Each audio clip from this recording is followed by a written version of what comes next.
Mga igsuon, kung ato ang tan-awon ang ato ang palibot karon, ato ang makita nga sagad sa mga tao karon, ganahan nga ang tanan dali. Ganahan nga ang tanan paspas. Ganahan nga ang tanan instant. Ganahan gyud ta nga dali ra nato maangkon ang kung unsay buot nato nga angkonon. Kung manguyab gani, ganahan gyud ta nga sugton dayon. Kung mamili gani tag kasakyan, ganahan gyud ta atong kusog kaayo modagan aron dali ra ta maabot sa kung asa ta buot nga moadto. Of course, ganahan gyud tag trabaho nga dali ra nato makuha ang ato ang sweldo, o bakaha negosyo nga dali ra mo ginansya, o bakaha pare nga dali ra mahuman og misa. Dili ta gustog hago, dili ta gustog kapoy, dili ta gusto nga magpaabot. Kasagaran nato, ganahan gyud nga ang tanan instant. Instant coffee, instant noodles, o uban pang matang sa mga instant.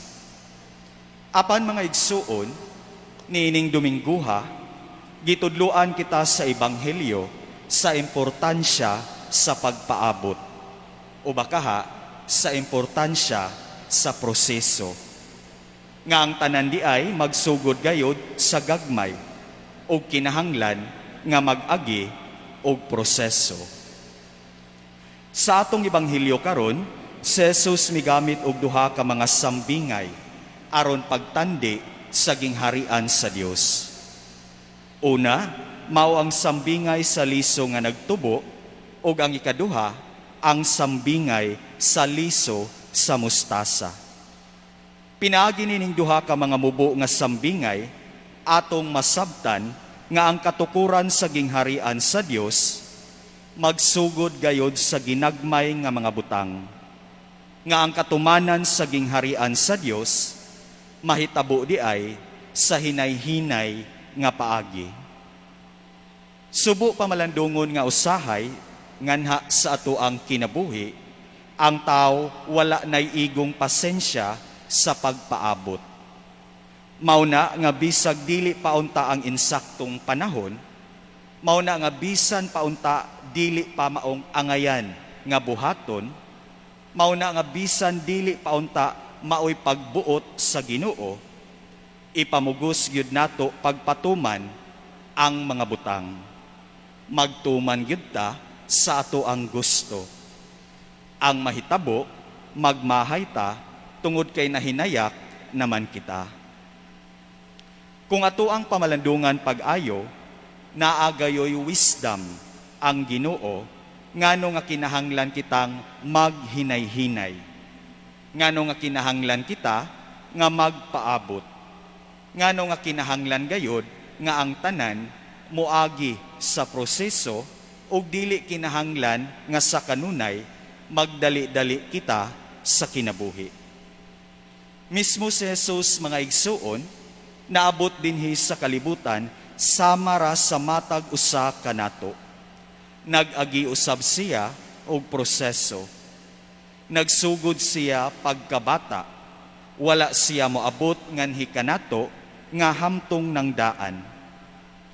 Mao nga kung unta, mga igsuon, aduna kitay igong pasensya nga makapaabot, ingon man igong pasensya nga mopaubos sa proseso sa pagtubo, maamguhan nato nga sa hinay-hinay nakatabang kita alang sa katukuran sa gingharian sa Dios.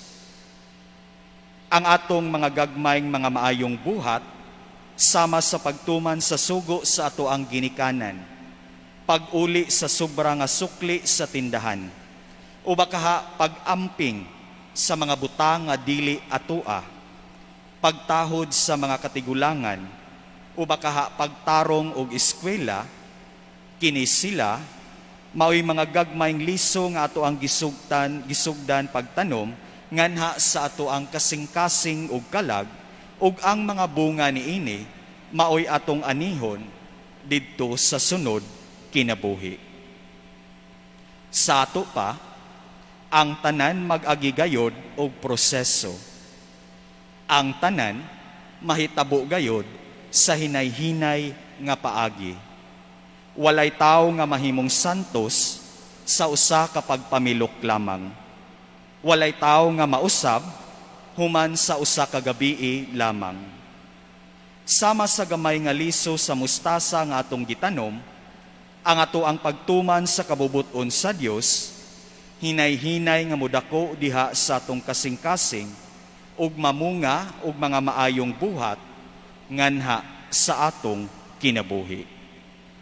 Hinaot mga igsuon nga makat-on kita sa hiyas sa pagpasensya, nga dili sa tanang higayon kinahanglan kitang magdali sa kinabuhi. Kung kita makamaong mopaabot, aduna gayoy grasya alang kanato, tungod kay diha sa ato ang paghinay-hinay, mas makita nato ang lihok sa Espiritu Santo. Dili nato makita ang lihok sa Ginoo sa atong kinabuhi kung permente kita nga magdali. Usahay mga igsuon, kinahanglan nga mohunong kita og mamalandong aron nga mas magiyahan kita kung asa kita padulong. Amen. Palihog manindog ug atong ipadayag ang ato ang pagtuo. Nagato ako